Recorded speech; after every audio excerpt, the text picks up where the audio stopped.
प्रतिमा kitchen को आपण स्वागत। आसतु आज आम बनैबा छतु बेसर।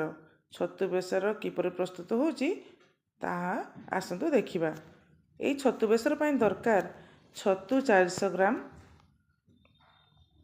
गोटे बड़ पियाज, दुईटी आंबुल मु काटी रखिची, गोटे टमाटो काटी रखिची, तीनोटी सिझा आलू को चोप छड़े काटी रखिची, गोटे पियाज 9-10 कला रसुण, 3 चामच धला सोरस बटा मसला पाई। तेबे आसतु छतु रेसिपी प्रस्तुत करिबा। गैस प्रथम लगे आमे कड़ाई बसेबा। कड़ाई रे 2 चामच सोरिष तेल दबा।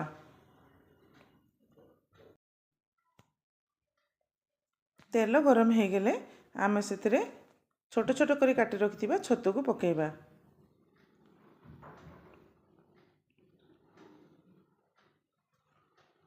छतु को तेल संगे भल कि भाजी दबा।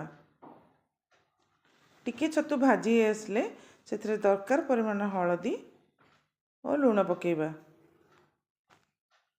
याकू छतु संगे भल भाबे मिसै दबा। छतु भल कि लाल पड़ी भाजी आसले याकू आमे अन्य पात्र को काढ़ी दबा। पुणी गैस लगाई कड़ाई बसेबा।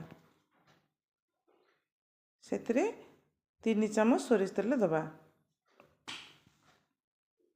सोरिष तेल गरम हो गले सेतरे आमे हाफ चामच जीरा पके फुटेबा।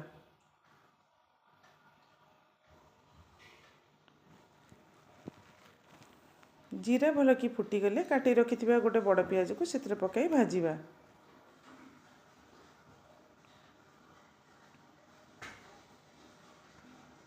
पियाज भाजी लाल हो आसले सेतरे बटा मसला को पकाइबा।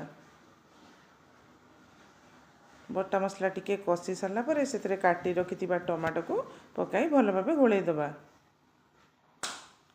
दरकार परिमाण रे टमाटो पई लूण और हळदी पकेबा। याकू भल भाबे कषि दबा। हाफ चामच भजा लंका गुंड एथिरे दबा। काटी रखिथिबा दुईटी कंचा लंका को एथिरे पकाई भल भाबे गोळेबा। मसला भल कि कषि हो गले एथिरे सिझा आलू को पकाई भल भाबे गोळेई दबा। आपन को जेतिकी झोल दरकार सही परिमाण आपन एथिरे पानी देबे। पानी भल कि फुटी आसले स्वाद बढ़ेबा पई एथिरे हाफ चामच चीनी पकेबा। या परे भाजी रखिथिबा छतु को सेथिरे पकेबा। तड़का टिके फुटी आसला परे एथिरे काटी रखिथिबा दुईटी आंबुल को सेथिरे पकेबा।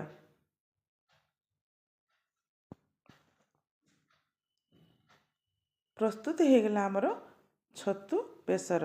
या परे एथिरे आमे ऊपर टिके हाफ चामच भजा जीरा गुंड पकेबा। एई छतु बेसर आपन थरे बनातु ओ मते कमेंट लेखि जणातु आपन को किपरि लागिला। यह गरम गरम भात रे बहुत स्वादिया लगे खाया पई।